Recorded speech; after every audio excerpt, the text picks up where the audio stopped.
The moment I was moving out of the tunnel, getting to the pitch, I just had goosebumps.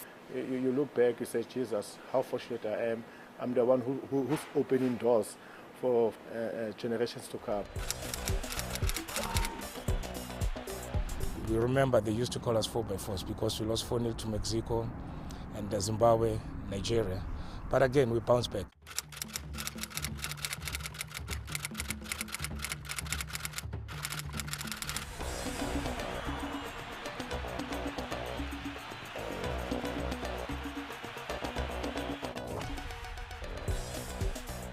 In Clive Barker, we had a father figure, we had a motivator, and somebody who understood what makes South Africans tick. We spent a lot of time together, as a team, and with the same manager, which was crucial, because Clive he stayed with us for a long time. And also, discipline-wise, he also played a major role in terms of disciplining the boys. We had time whereby we had fun, but there was time for us to work hard. We also had loads of leaders. We didn't just rely on myself to lead the team. We had leaders on the field. A lot of the guys were captains from their own clubs and had been with the team for a long time. I think that team, nobody realised exactly how special they were.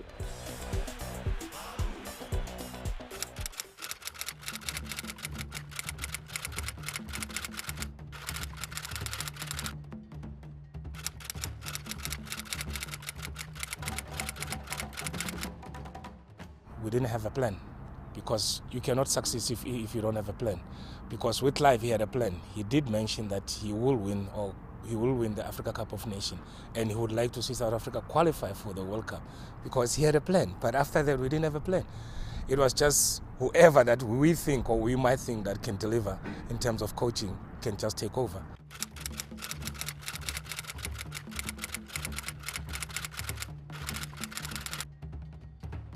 We're playing in the Africa Cup of Nations, there's a new coach. We're going to play qualifying games for the World Cup, there will be a new coach.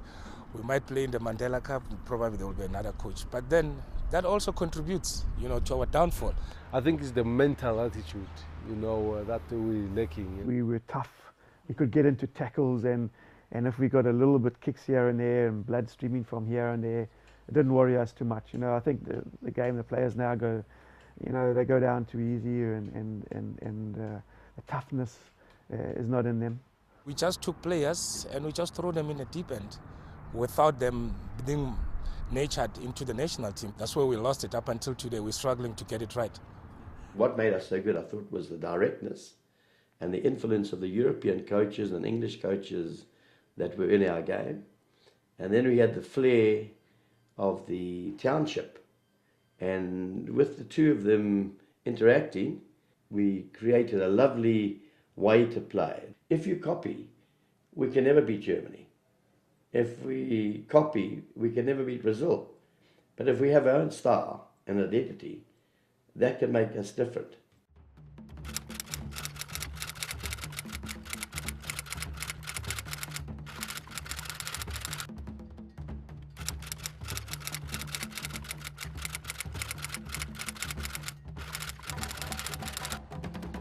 We'll single out Sundowns.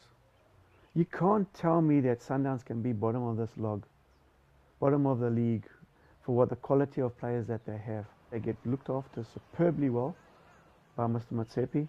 A lot of them think they've achieved already and have done nothing, done squat.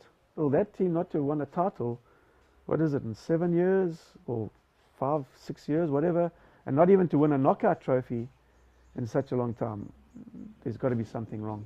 Someone has to get into those players and get them to realize how privileged they are, get the love back in that team.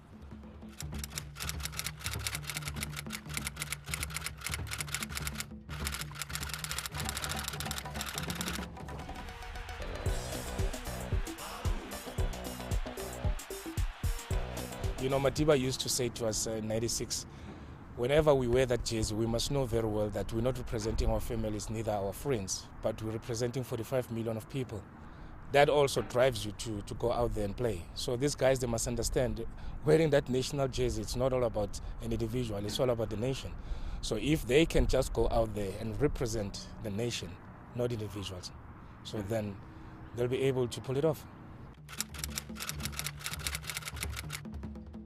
You know, it's disappointing to see that most of the ex-players are not involved in the game.